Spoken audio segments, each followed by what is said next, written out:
מי מאמין שבית המקדש ייבנה בשנים הקרובות? מה יש שם עכשיו על בית המקדש?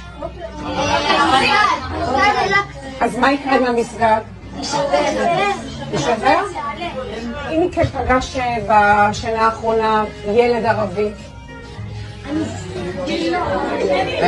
איפה פגשת ילד ערבי? ליד הכותל. דיברת איתו? לא, הוא דחף אותי, אבל לא... ומה קורה כשאתם רואים ילד ערבי? מה אתם מרגישים? פשוט זעם. זעם? אחת הוא לרצוח. כשאתם חושבים על ירושלים בעוד 10 שנים, כולם חרדים? לא כולם חרדים, ערבים חלק...